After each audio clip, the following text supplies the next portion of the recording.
Seluruh dunia saat ini sedang mengalami pandemi yang bernama Novel Coronavirus Disease atau yang lebih dikenal dengan COVID-19. Apa itu COVID-19? COVID-19 adalah virus baru yang menyerang saluran pernapasan. Virus ini pertama kali ditemukan di Wuhan, Tiongkok pada bulan Desember 2019. Dan pada 2 Maret 2020, untuk pertama kalinya, 2 kasus positif COVID-19 ditemukan di Indonesia. Lalu, bagaimana virus bisa menyebar dan menginfeksi manusia? Penyebab COVID-19 yakni yang pertama, kontak langsung dengan orang yang positif melalui air liur atau droplet, kemudian benda yang terkontaminasi, kemudian udara, dan hewan. Untuk mencegah semakin meningkatnya kasus COVID-19, seluruh masyarakat diarahkan untuk selalu mematuhi protokol kesehatan, salah satunya dengan selalu memakai masker. Selama tahun 2020, semenjak ditemukannya kasus positif COVID-19 di Indonesia, masker wajah sekali pakai yang digunakan di Indonesia diperkirakan sekitar 538,40 sampai 807,59 juta buah per hari, atau 1.345,99 sampai 2018,98 ton per hari. Sedangkan untuk di Provinsi Bali, penggunaan masker sekali pakai sekitar 22,7 sampai 31,1 ton per harinya.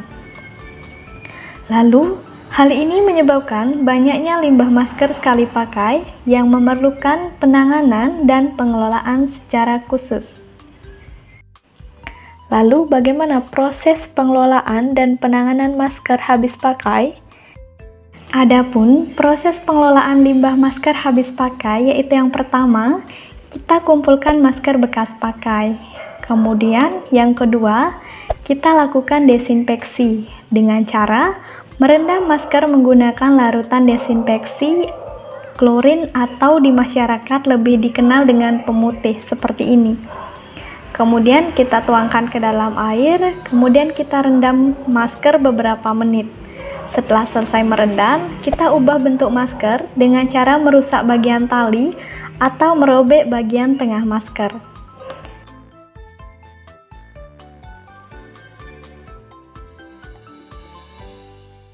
Kemudian yang keempat, kita bungkus rapat dengan plastik dan jangan lupa untuk membuang ke tempat sampah domestik. Dan yang terakhir yaitu, ingat untuk selalu mencuci tangan dengan 6 langkah menggunakan sabun dan air mengalir atau bisa dengan menggunakan hand sanitizer.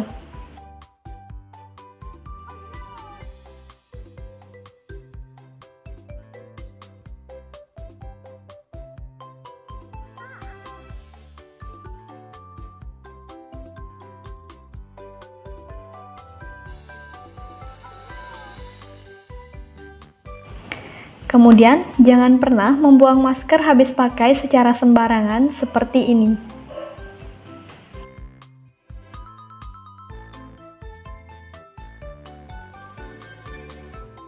Mengapa kita harus mengelola limbah masker habis pakai dengan baik? Masker habis pakai yang tidak dikelola dengan baik akan berdampak bahaya baik bagi kesehatan dan juga lingkungan sekitar kita. Lalu, apa saja dampak bagi kesehatan? Dampak bagi kesehatan yakni berisiko sebagai media penularan virus COVID-19 dari penderita yang dibuang secara sembarangan. Kemudian, dampak bagi lingkungan sekitar yakni selain dapat mencemari lingkungan, juga masker bekas pakai oleh orang yang tidak bertanggung jawab didaur ulang sehingga dapat mengakibatkan dampak buruk bagi kesehatan manusia. Jadi, mari kita bersama-sama melakukan upaya pencegahan dengan selalu mematuhi protokol kesehatan dengan menerapkan 3M dan selalu ingat untuk melakukan pengelolaan limbah masker sekali pakai dengan baik seperti yang sudah dicontohkan tadi. Ayo, lindungi diri sendiri, keluarga, dan orang-orang terdekat kita. Stay safe, stay healthy, salam sehat.